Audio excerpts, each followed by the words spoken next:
എമ്പുരാൻ എന്ന ചിത്രത്തിൻ്റെ 4 ദിവസത്തെ ബാംഗ്ലൂർ പ്രീസെയിൽ കളക്ഷൻ റിപ്പോർട്ടാണ് ഇന്ന് നോക്കാൻ പോകുന്നത്. വീഡിയോയിൽ മുൻപ് വീഡിയോ ലൈക്ക് ചെയ്യുക, ചാനൽ സബ്സ്ക്രൈബ് ചെയ്യുക. മാർച്ച് ഏപ്രിൽ മാസങ്ങളിൽ അങ്ങോട്ട് ധാരാളം ചിത്രങ്ങൾ OTT റിലീസ് ചെയ്യും. നമ്മുടെ ചാനൽ ഭാഗം പരിശോധിച്ചാൽ ആ വീഡിയോയ്ക്ക് നിങ്ങൾക്ക് കാണാൻ വേണ്ടി സാധിക്കുന്നതായിരിക്കും.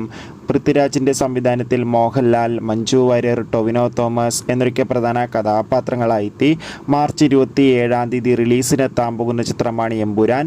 അതുകൊണ്ട് തന്നെ ഒരുപാട് പ്രതീക്ഷകളാണ് ചിത്രത്തിനുള്ളത്. ഇനി ദിവസങ്ങൾ മാത്രമേ ഉള്ളൂ എമ്പുരാൻ എന്ന ചിത്രത്തിൻ്റെ റിലീസിനായി. അതിഗംഭീരമായ കൊടുങ്കാറ്റ് പോലെയാണ് ചിത്രത്തിൻ്റെ ബുക്കിംഗ് നടക്കുന്നത്. ഇപ്പോൾ ഫൈനലി 4 ദിവസത്തെ ഏറ്റവും പുതിയ ബാംഗ്ലൂർ ബോക്സ് ഓഫീസ് കളക്ഷൻ റിപ്പോർട്ടൊക്കെ ലഭിച്ചിട്ടുണ്ട്. ബാംഗ്ലൂരിൽ നിന്ന് 4 ദിവസം കൊണ്ട് പ്രീസെയിലൂടെ മാത്രം 2 കോടിക്ക് 2.5 കോടിക്ക് അടുത്ത് വരെ കളക്ഷൻ നേടിയെടുക്കാൻ വേണ്ടി സാധിച്ചു എന്നാണ് ട്രാക്കിംഗ് റിപ്പോർട്ടുകൾ സൂചിപ്പിക്കുന്നത്. കാത്തിരിക്കാം കൂടുതൽ ബോക്സ് ഓഫീസ് കളക്ഷൻ റിപ്പോർട്ടിനായി. അടുത്തൊരു വീഡിയോയിൽ കാണുമ്പോൾ ഏവർക്കും ബൈ ബൈ.